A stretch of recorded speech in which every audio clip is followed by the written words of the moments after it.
फिर आप GNM college में एंटर हुए हो तो ये वीडियो आपके लिए बहुत ज्यादा इंपॉर्टेंट वीडियो होने वाला है। Meeting the basic need of a patient पढ़ना है, एक रोगी बॉडी सिस्टम जो पार्ट 1 है, ये दो पार्ट में आपका डिवाइडेड है। फंडामेंटल ऑफ नर्सिंग ये एक यूनिट, इसके बाद फिर फर्स्ट एड आपको देखने को मिलता है। फिर कम्युनिटी बच्चे जीएनएम के कॉलेज में एडमिशन तो ले लेते हैं, लेकिन होता क्या है, उन्हें पता ही नहीं चलता है कि जीएनएम के फर्स्ट ईयर जो उनकी सिलेबस की शुरुआत होती है उसमें क्या क्या उन्हें पढ़ना है, यानी कि उन्हें सिलेबस का प्रॉपर नॉलेज ही नहीं होता है। तो आज के इस वीडियो में हम आपको कंप्लीट कराने वाले हैं, आपको पूरा जीएनएम का फर्स्ट ईयर का क्या क्या सिलेबस है उसका डिटेल आपको कंप्लीट कराने वाले हैं, बताने वाले हैं। तो यहाँ पर जीएनएम के फर्स्ट ईयर में आपको कौन कौन सा सब्जेक्ट मिलता है, सब्जेक्ट के अंदर में आपको कौन कौन सा चैप्टर मिलता है, उन चैप्टर्स को आपको कैसे कंप्लीट करने हैं और कैसे आप कंप्लीट कर सकते हो, उन सब पर भी हम लोग डिटेल में बात करेंगे। ठीक है, अगर आप भी जीएनएम कॉलेज में एंटर हुए हो तो ये वीडियो आपके लिए बहुत ज्यादा इंपॉर्टेंट वीडियो होने वाला है, खास करके आप फर्स्ट ईयर के स्टूडेंट हो तो ऑब्वियसली। तो चलिए हम लोग अपनी इस वीडियो को स्टार्ट करते हैं, बने रहिए हमारे साथ में वीडियो के एंड तक, क्योंकि आपको यहाँ पे बहुत सारी जानकारियां मिलने वाली है। तो सबसे पहले हम लोग देखेंगे कि जीएनएम के फर्स्ट ईयर सिलेबस में हमारे सब्जेक्ट कौन कौन से हैं। तो जीएनएम के फर्स्ट ईयर में आपको सबसे पहले बायो साइंस देखने को मिलता है। बायो साइंस के यूनिट के अंदर में आपको दो चैप्टर्स मिलते हैं, एनाटॉमी एंड फिजियोलॉजी का पार्ट और माइक्रोबायोलॉजी का पार्ट। ठीक है, चैप्टर्स नहीं, ये आपके यूनिट्स आ जाते हैं।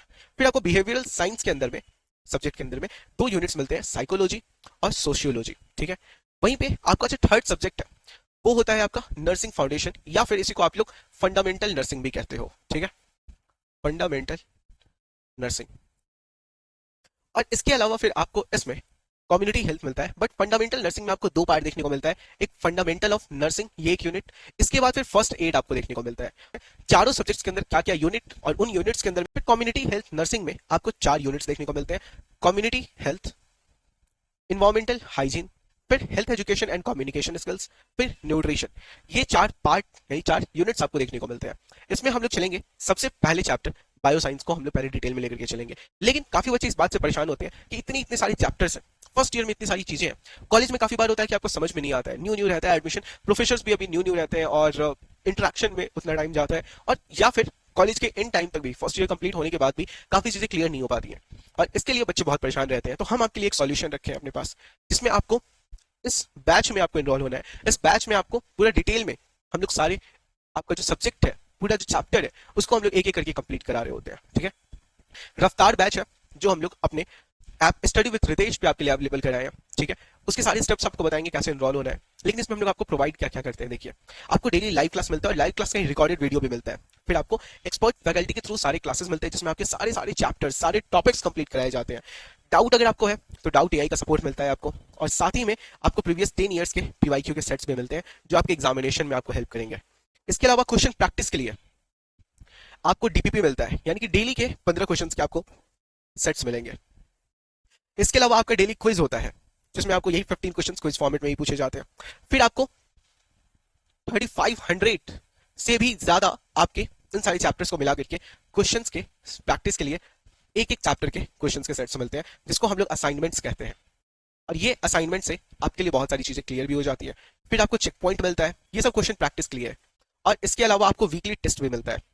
समझ रहे हो, इतना बेस्ट एवर कंटेंट, ये सब कुछ आपको सिर्फ 699 रुपीज में मिल रहा है। रफ्तार बैच जो जीएनएम फर्स्ट ईयर का बैच है। ठीक है, तो जो लोग अभी परचेज करना चाहते हैं वो इस बैच में एनरोल हो सकते हैं। आप अपने दोस्तों के साथ इस सब कुछ शेयर कर सकते हो जो आपके लिए बेनिफिशियल है। ठीक है, इसके अलावा अगर आप इनरोल करना चाहते हैं तो आपको स्टेप्स क्या फॉलो करने हैं। सबसे पहले आपको ऐप हमारा इंस्टॉल करना है, स्टडी विद रितेश, जो कि प्ले स्टोर पे आपको इजीली अवेलेबल मिल जाएगा। इसके बाद अपना नेम और मोबाइल नंबर रजिस्टर करना है। इसके बाद फिर पेड कोर्स के सेक्शन में जब आप जाओगे तो वहां पे आपको जीएनएम फर्स्ट ईयर का बैच मिलेगा, मतलब GNM first year, second year, third year का ऐसा सेक्शन मिलेगा।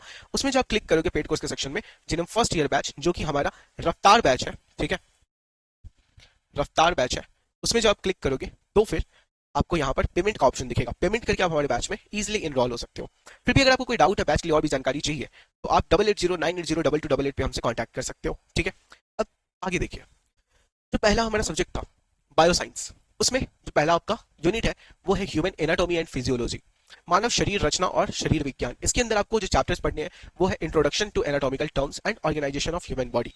नेक्स्ट जो आपका चैप्टर है introduction to detail structure of the body, यानी कि शरीर की विस्तृत संरचना का परिचय। इसके बाद है आपका cell and circulation. Cell and circulation में आपको सेल एंड टिश्यू पढ़ने को मिलता है, ब्लड पढ़ने को मिलता है, सर्कुलेटरी सिस्टम पढ़ने को मिलता है, यानी कि कोशिका और उतक, रक्त और संचार तंत्र। ये 3 चैप्टर्स आपको देखने होते हैं, पढ़ने होते हैं। फिर आपको बॉडी सिस्टम जो पार्ट 1 है, ये 2 पार्ट में आपका डिवाइडेड है, बॉडी सिस्टम पार्ट 1 पार्ट 2। इसमें आपको सबसे पहले लिम्फेटिक सिस्टम यानी लसिका तंत्र आपको पढ़ना है, फिर आपका रेस्पिरेटरी सिस्टम जिसका मतलब श्वसन तंत्र आपको पढ़ना है, फिर आपका डाइजेस्टिव सिस्टम जो पाचन तंत्र है, और यूरिनरी सिस्टम जो कि एक्सक्रीटरी सिस्टम का ही एक पार्ट है, वो यानी कि मूत्र तंत्र आपको पढ़ना है। ये जो 4 चैप्टर्स हुए, इसके बाद फिर आपका आता है बॉडी सिस्टम पार्ट 2।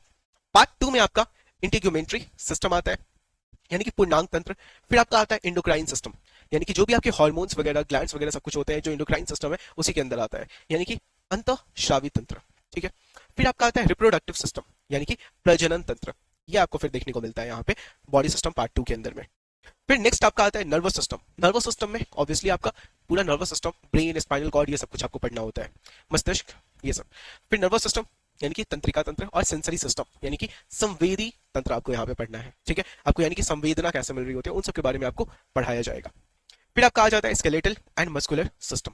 इसमें आपका स्केलेटल सिस्टम और जॉइंट्स जो जोड़ होते हैं उसके बारे में पढ़ाया जाता है। फिर आपका मस्कुलर सिस्टम आता है जिसमें मांसपेशीय तंत्र आपको पढ़ना होता है। और फिर आपका लास्ट आ जाता है माइक्रोबायोलॉजी टॉपिक्स, ठीक है। इसमें आपका माइक्रोबायोलॉजी का इंट्रोडक्शन पार्ट पहले पढ़ना है, पहला चैप्टर। फिर आपको माइक्रो ऑर्गेनिजम्स के बारे में, फिर इन्फेक्शन एंड इट्स ट्रांसमिशन पढ़ना है, संक्रमण और इसका संचरण, ठीक है। ये सब कुछ आपको कंप्लीट करना है। फिर आपका इम्यूनिटी एंड कंट्रोल, इम्यूनिटी इसमें पढ़ाया जाएगा। फिर control and destruction of micro organism पढ़ाया जाएगा। फिर आपका माइक्रोस्कोपी आता है, इसमें आपका बस एक पार्ट है माइक्रोस्कोपी, ठीक है। फिर आपका ये फर्स्ट सब्जेक्ट कंप्लीट हो जाता है, ठीक है। फिर आपका सेकंड सब्जेक्ट आता है जो कि है बिहेवियरल साइंस। इसके अंदर जो सबसे पहला पार्ट है ये होता है आपका साइकोलॉजी और सोशियोलॉजी, ठीक है। तो साइकोलॉजी और सोशियोलॉजी के अंदर में आपको पढ़ना होता है इंट्रोडक्शन आपका पहला, दूसरा आपका स्ट्रक्चर ऑफ माइंड दूसरा चैप्टर, फिर आपका साइकोलॉजी ऑफ ह्यूमन बिहेवियर यानी मानव व्यवहार का मनोविज्ञान, ठीक है, वो आपको यहाँ पे पढ़ने को मिलता है। इसके बाद फिर सेकेंड जो यूनिट आपका आता है वो आता है, अच्छा ये साइकोलॉजी एंड सोशियोलॉजी के अंदर में ही है, आपको लर्निंग पढ़ना है। फिर नेक्स्ट आपका पर्सनालिटी यानी व्यक्तित्व, फिर आपका इंटेलिजेंस बुद्धिमत्ता, फिर आपका आता है सोशियोलॉजी, ठीक है। सोशियोलॉजी के अंदर में वो क्या था, उधर आपका साइकोलॉजी का पार्ट था, फिर इधर आपको सोशियोलॉजी। तो सोशियोलॉजी का इंट्रोडक्शन पढ़ाया जाता है, समाज शास्त्र की परिभाषा, फिर आपका इंडिविजुअल यानी कि व्यक्ति, पार्टिकुलर एक पर्सन को लेकर के डिफाइन करके उसके बारे में सारे डिटेल्स आपको दिखाए जाते हैं। फिर फैमिली यानी परिवार, फिर सोसाइटी समाज, और फिर कम्युनिटी समुदाय, ये चीजें आपको पढ़नी है। फिर जो नेक्स्ट आपका सब्जेक्ट है फंडामेंटल ऑफ नर्सिंग, जिसको आप नर्सिंग फाउंडेशन फंडामेंटल नर्सिंग बोलते हो, उसमें आपका 2 पार्ट आता है। पहला नर्सिंग यूनिट्स, ठीक है, इसमें आपको इंट्रोडक्शन ऑफ नर्सिंग पढ़ना है, nursing care of the patient पढ़ना है, meeting the basic need of a patient पढ़ना है, एक रोगी की मूल आवश्यकताओं को पूरा करना। फिर आपका नर्सिंग यूनिट आपको आता है, मतलब एक नर्सिंग का ही पूरा पार्ट, उसी में आपको hygiene, assessment of patient and client, फिर इन्फेक्शन कंट्रोल, ये सब कुछ। फिर आपका नर्सिंग यूनिट पार्ट 3 के अंदर में पार्ट 1, पार्ट 2 और फिर पार्ट 3 के अंदर में आपको थेराप्यूटिक नर्सिंग केयर पढ़ना होता है यानी चिकित्सीय नर्सिंग देखभाल। फिर आपको इंट्रोडक्शन टू क्लिनिकल फार्माकोलॉजी यानी कि यहाँ पे आपको फार्माकोलॉजी का एक पार्ट देखने को मिलता है, दवाइयों के बारे में, सब चीज के बारे में आपको यहाँ पे पढ़ना पड़ेगा। फिर आपका आता है फर्स्ट एड यानी प्राथमिक चिकित्सा, तो इंट्रोडक्शन टू फर्स्ट एड, ठीक है, प्राथमिक चिकित्सा का परिचय। फिर आपका आता है procedures and techniques in first aid, प्राथमिक चिकित्सा की प्रक्रिया एवं और तकनीक। फिर है फर्स्ट एड इन इमरजेंसीज यानी आपातकाल में प्राथमिक चिकित्सा। फिर क्या है community emergencies and community resources, तो सामुदायिक आपात स्थिति और सामुदायिक संसाधन, ये आपका 4th चैप्टर आ जाता है। फिर आपका last subject community health nursing 1, इसको नर्सिंग 1 क्यों कहते हैं सर, क्योंकि आपका 3rd ईयर में भी एक और कम्युनिटी हेल्थ नर्सिंग आता है जो 2 होता है, ठीक है, इसलिए। तो इसके अंदर जो पहला चैप्टर है इंट्रोडक्शन टू कम्युनिटी हेल्थ है आपका, फिर आपका आता है कम्युनिटी हेल्थ नर्सिंग, फिर आपका आता है हेल्थ असेसमेंट, फिर आपका principles of epidemiology and methods यानी कि महामारी विज्ञान के सिद्धांत, फिर सामुदायिक स्वास्थ्य नर्सिंग, स्वास्थ्य मूल्यांकन, फिर क्या आता है आपका फैमिली हेल्थ नर्सिंग केयर यानी परिवार स्वास्थ्य नर्सिंग देखभाल, ठीक है। इसके बाद जो आपका देखने को मिलता है फैमिली हेल्थ केयर सेटिंग यानी पारिवारिक स्वास्थ्य देखभाल, referral systems, records and reports, फिर आपको माइनर एलिमेंट्स देखने को मिलते हैं, माइनर तत्व, ठीक है। और इसका जो सेकंड पार्ट है कम्युनिटी हेल्थ नर्सिंग के अंदर का जो सेकंड पार्ट है उसमें आपको इन्वायरमेंटल हाइजीन, जिसके अंदर आपको इंट्रोडक्शन पार्ट पहले चैप्टर में, फिर environmental factors contributing to health यानी स्वास्थ्य को प्रभावित करने वाले पर्यावरणीय कारक क्या क्या है वो आपको पढ़ना होता है। फिर community organization to promote environmental health यानी पर्यावरण स्वास्थ्य को बढ़ावा देने वाले सामुदायिक संगठन। इसके बाद फिर थर्ड यूनिट जो आपको देखने को मिलता है वो है health education and communication skills, जिसमें आपको स्वास्थ्य शिक्षा और संचार कौशल आपको पढ़ना है। इसके अंदर पहला चैप्टर आपको कम्युनिकेशन स्किल्स यानी कि संचार कौशल आपको पढ़ाया जाता है, हेल्थ एजुकेशन स्वास्थ्य शिक्षा आपको पढ़ाया जाता है, और काउंसलिंग में आपको परामर्श, ये 3 चीजें आपको पढ़नी होती है। फिर 4th यूनिट जो है उसमें है हेल्थ एजुकेशन यूनिट यानी कि नेक्स्ट चैप्टर जो आपको फोर्थ चैप्टर जो देखने को मिलता है उसमें आपको methods and media of health education, स्वास्थ्य शिक्षा की विधियां और माध्यम आपको पढ़ना है। फिर health education agencies and sources, स्वास्थ्य शिक्षा एजेंसियां और स्रोत जो है वो आपको यहाँ पे पढ़ना होता है। फिर आपका न्यूट्रिशन आता है यानी कि पोषण, ये आपका 2 यूनिट में बटा हुआ है। न्यूट्रिशन के अंदर आपको न्यूट्रिशन एंड हेल्थ पढ़ना होता है, पोषण और स्वास्थ्य। क्लासिफिकेशन ऑफ फूड में आपको भोजन का वर्गीकरण। थर्ड चैप्टर है आपका जिसमें आपको नॉर्मल डाइटरी रिक्वायरमेंट, सामान्य आहार आवश्यकता, ये पढ़ना होता है।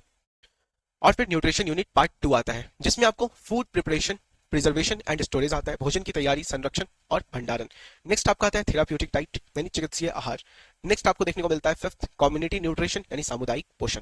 ठीक है, ये सारी चीजें आपकी होती है, आपका जो भी ये पूरा पार्ट है जीएनएम फर्स्ट ईयर का उसमें आपको देखने को मिलता है। 4 सब्जेक्ट्स होते हैं, चारों सब्जेक्ट्स के अंदर क्या क्या यूनिट और उन यूनिट्स के अंदर में क्या क्या चैप्टर्स होते हैं उन सबको डिटेल में इंग्लिश और हिंदी में आपको बताया गया है। और बैच में भी आपको प्रॉपर हिंदी में, इंग्लिश में, मतलब इंग्लिश में जैसे हम लोग बातचीत करते हैं वैसे लैंग्वेज में आपको पढ़ाया जाता है, तो आपको सारी चीजें बड़े ही अच्छे तरीके से समझ में भी आएंगी। ठीक है, और अगर आप संतुष्ट हैं तो आप एक बार हमारे बैच को लेकर के देखिए, बेशक आपको निराशा नहीं होगी। इसमें जिस तरीके से सारे कंटेंट आपको प्रोवाइड किए जा रहे हैं बहुत ही डिटेल फॉर्म में आपको सब कुछ यहाँ पे अवेलेबल मिल रहा है, और ये बहुत बड़ी बात है कितने कम प्राइस में आज के डेट पे हम आपके लिए अवेलेबल करा पा रहे हैं। ठीक है, तो आप भी एक बार इसका लाभ जरूर उठाइए, उम्मीद करेंगे कि आपको हमसे सेटिस्फैक्शन मिलेगा। Thank you.